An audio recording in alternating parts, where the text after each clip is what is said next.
Last summer, I went on a short holiday to wonderfully cosmopolitan Mexico City. It was Thursday. My wife had, of course, gone shopping, and I had a few hours to kill. One of the hotel porters told me about this cellar bar, and... That's he, Mr. Newland. Michael, this is Mr. Newland. He's from the United States. He's very interested in true stories such as yours.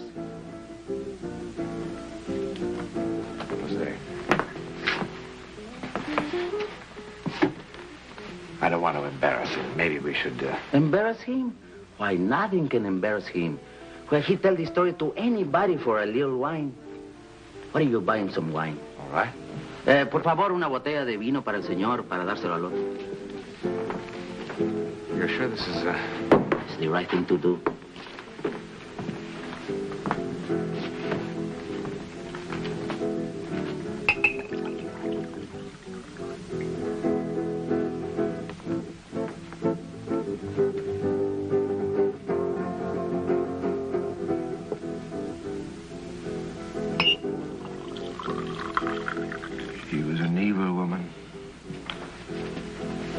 Future. I was well liked. I had a pleasing personality.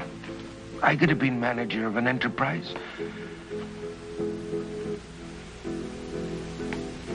And I was handsome, too. Handsome.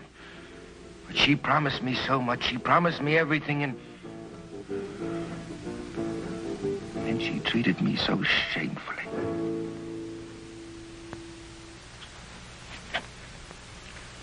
Oh, really?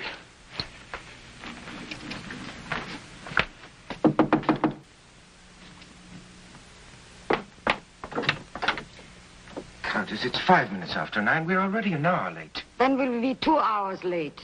Reasonable, darling. Close the door.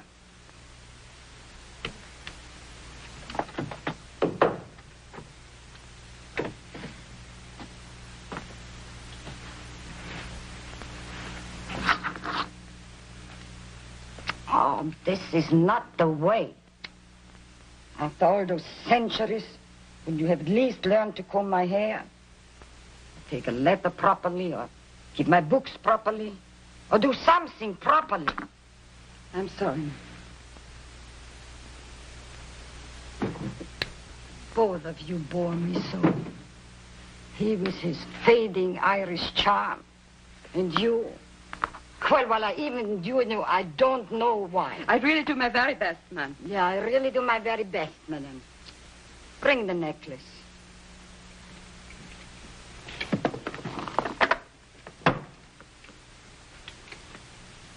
No.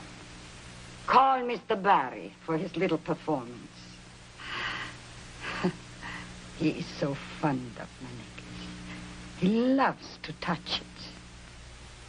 You know, one day, just for a joke, I'm going to buy him one of those little things the jewelers wear in their eyes when they make appraisals. What you are waiting for?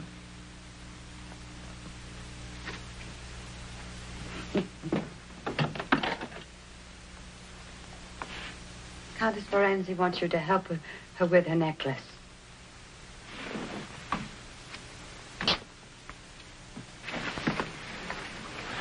Darling, we're going to have to think of some absolutely outrageous lie about why we're so late. I leave all outrageous lies to you, dear boy.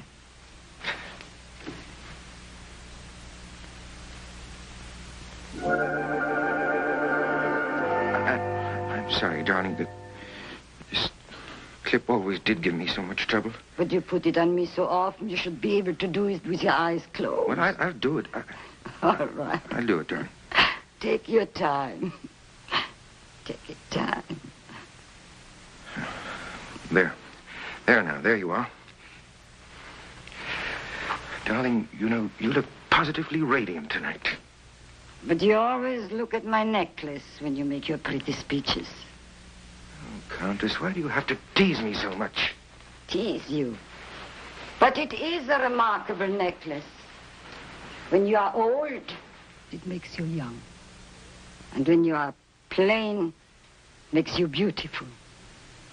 Grace, tonight, dozens of young men, slender young men, will crowd around me. And Michael will get absolutely furious. won't you? Yes. It's because I have a jealous nature, you know. Furious, frightened. So there's my beauty secret. If you want Michael to notice you, you need more than a pink nose. Come on, Countess, now you're embarrassing her. Embarrassing her. Bring the car around the front. Yes, yes, of course.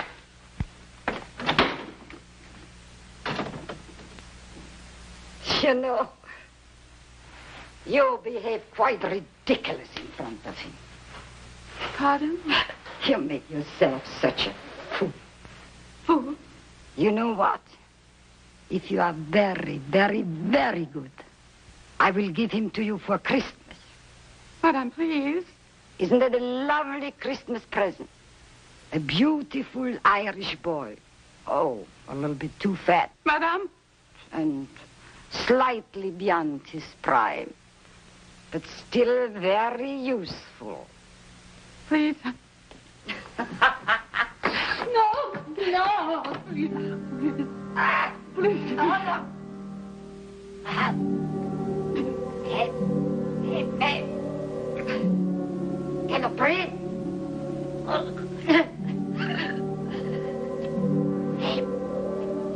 Help me.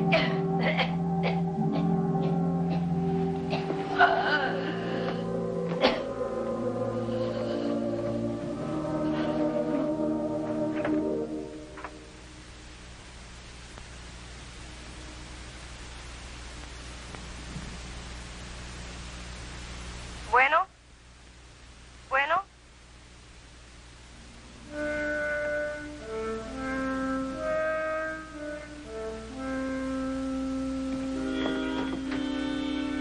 Barry, come and hurry. Something has happened. What is it? The Countess. She's ill.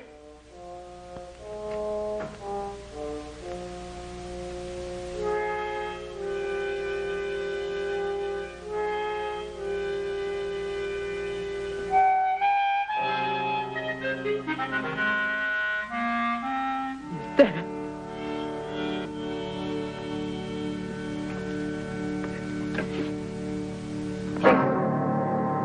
Give me the police.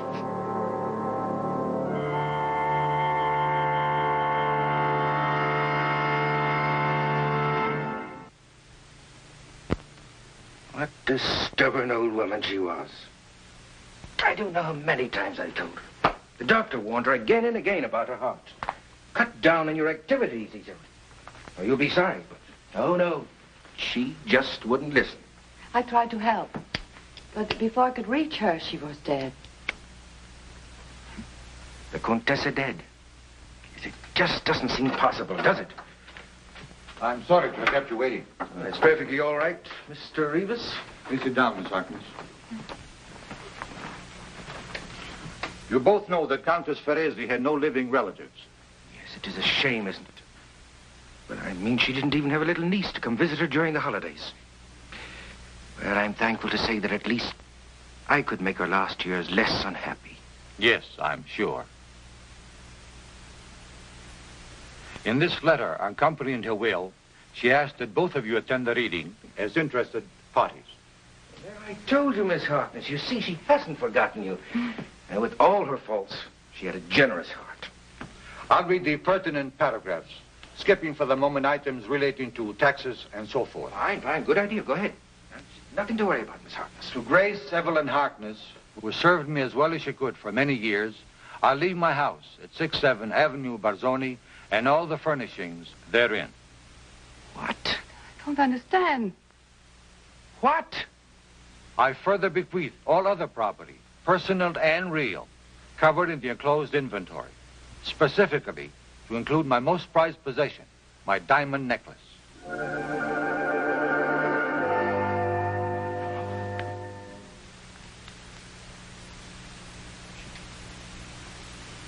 She didn't even mention me. My name isn't even mentioned in there, is it? Yes, Mr. Barry. I leave to Michael Berry the sum of 30 centavos, which should be enough for bus fare to his young lady friend, at 1216 Rolando Plaza. I am certain the tranquility that Mr. Betty will feel, knowing he is no longer in danger of being discovered, will more than compensate for any monetary consideration.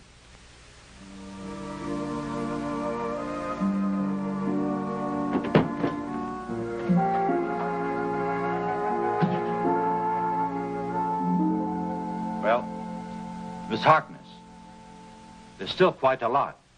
Miss Harkness.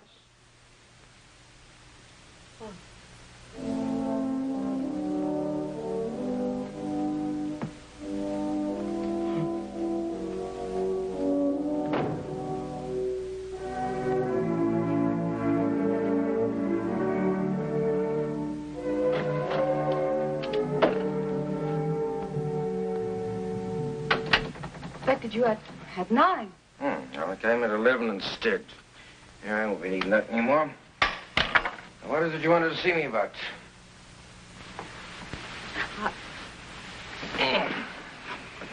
Champagne is probably warm. Oh, so now we're drinking champagne now. Just for tonight. Well, would you open it for me? I don't would, but I will, ma'am. Yeah.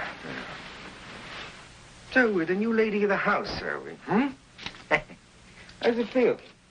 Frankly, I am still in a daze. It has only been a week.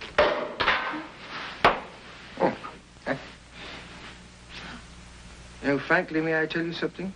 You don't act like the lady of the house. And you still haven't told me why you sent for me. I will. Was it to show me your new position in life? Barry, I am not like that. Oh. Oh, look. Look at that beautiful young Irish boy, will you? Going a trifle to see, though, huh? I wanted to talk to you.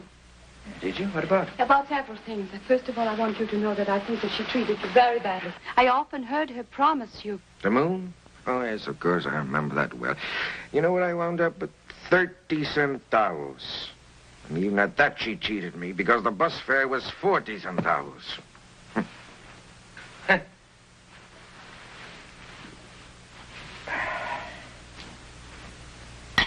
Oh, I beg your pardon. I'm forgetting my manners, may I? Of course. All you want. And help yourself to the hors d'oeuvres. They may be stale, but I had the maid make the kind that you like. Imagine me with a maid. Well, here's your good health. Thank you. I really meant what I said. I mean, about the Countess. She had no right to treat you as she did. Tell me something, Don. You're all right. Don't let anyone ever tell you different. You're all right. You got a good heart. Oh, now think of what a fool I made of myself in that attorney's office. I couldn't help it, I suppose. When I heard of that 30 centavos, it was enough to drive me out of my mind. What's shameful? Yes, it too. If she ever found out about me, I'll never know. You know what I think of that old woman? Don't think of her. Makes my blood boil inside of me. How she degraded me. Rubbed my nose in that dirt. You know, I could have been something. I really could, and I still can, you know. I could have been manager of an enterprise. Yes, you still can. You still can. No, that's too late now. When I think of the many times that I sat here in this chair waiting for her to open that door. You shouldn't give up. Well, that's fine. That's very easy for you to say, my dear. You're young and you're still very handsome. Handsome? Yes, sure. Handsome. It's been my undoing.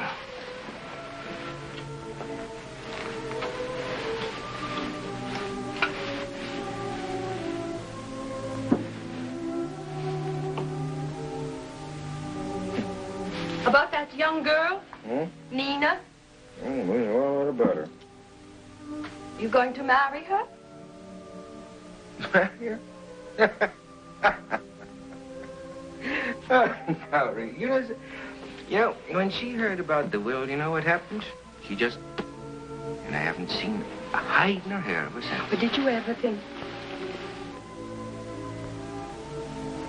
Is she very young? Well, I don't know. She's about 25, 26, something like that, I guess. I thought she looked about 30. And the Countess was much too old. Forgive me for being forward, but did you ever consider that a woman your own age could offer you a great deal more than either one of them? Understanding, companionship. Excuse me. Listen to me. Babbling away. What did you say? It's champagne. Just a minute. What did you say about Nina a moment ago? Hmm? Nina, what about her? A moment ago you said something about her. Nina? Yes, Nina. Well, why do we have to talk about Nina? You haven't commented on my new clothes. It is very ungallant of you, Mr. Barry.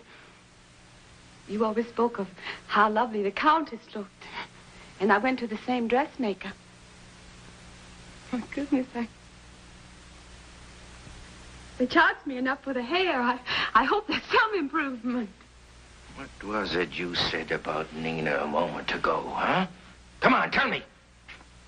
You know, there's only one thing missing, and I'll be right back. Wait a minute.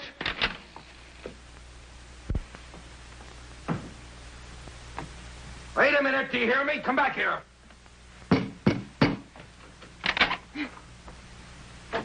How did you know how old she was? How do you know what she looked like, even? Come on and open up this door and answer me. Come on! Oh, yes. Now I see it. That's how the old woman found out about us, because you saw us together someplace, isn't that it? And you told her. And that's why she tried to ruin me. Come on and open up this door, you hear me? Open it up! You told her. You told her, didn't you? Ah, come on now. No use in trying to pretend to me. Come on, you not fainted.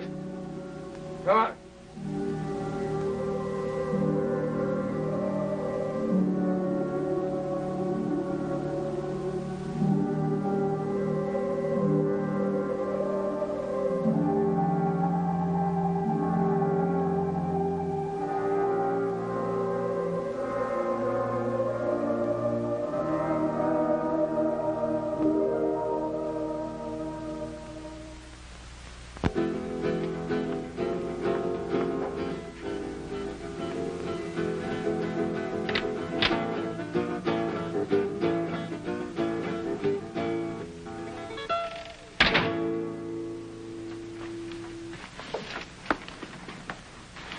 Now I know what the lock is for. What a nice way to say hello. Oh, I can say goodbye much better. No, Nina, you're a terrible girl. I always told you. You know that I've spent almost a whole week looking for you. You should have spent it looking for another nice, rich old woman. Oh, Nina, please. Please, don't say that. Please, I beg you. You still wear too much hair oil.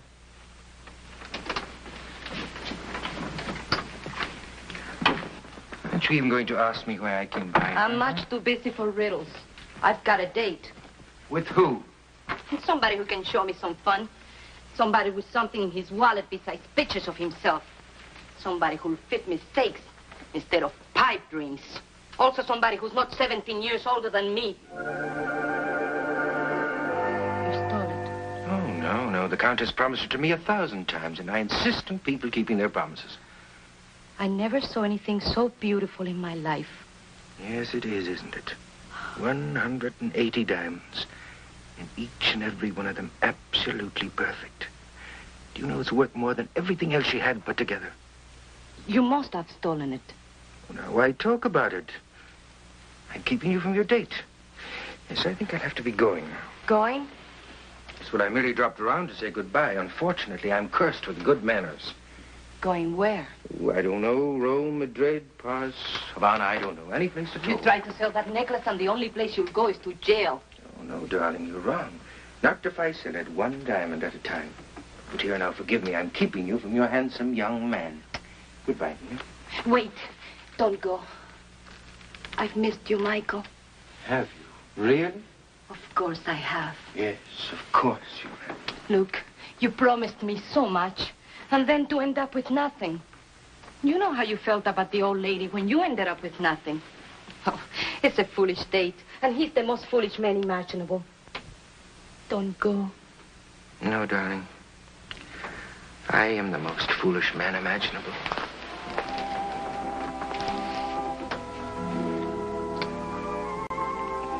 Darling, I tell you what.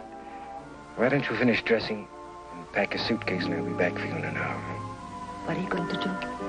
Well, there was a man in town who said that he would buy some of these diamonds. I called him up and he told me to meet him at his hotel at 8:30. I'll be back then, darling.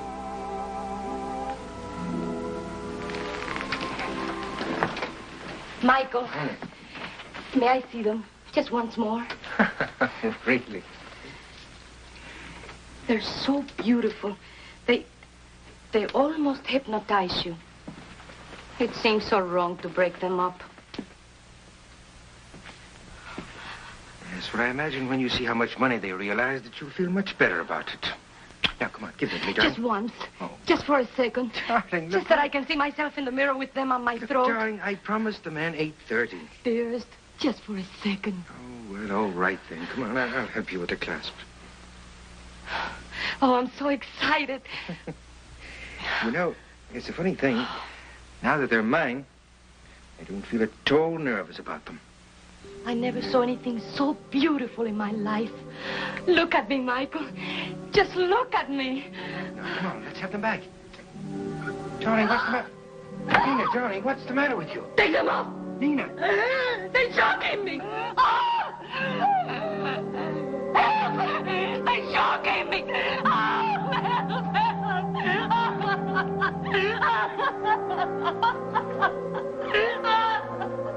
Nina, you all right?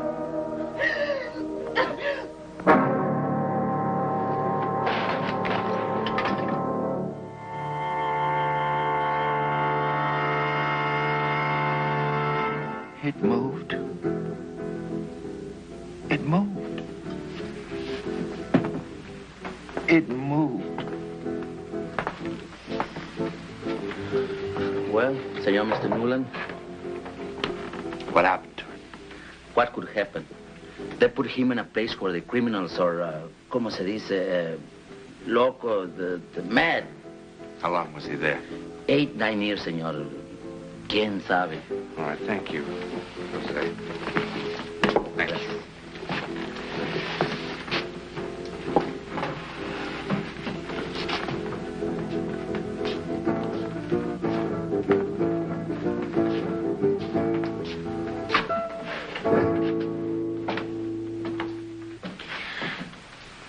Well, what do you think? Did the necklace really move? If it did, it isn't the first time that a necklace seemed to have a life of its own. Around the turn of the century, a lady in Brighton, England, was most certainly strangled by her string of pearls. But how could such a thing possibly happen? Well, the psychic answer would be that somehow the vengeful spirit of the Countess managed to impart some sort of life, an evil life, to her necklace. Or if you want a more rational answer, as Jose the porter says, quien sabe? Who knows? In a moment, something about next week.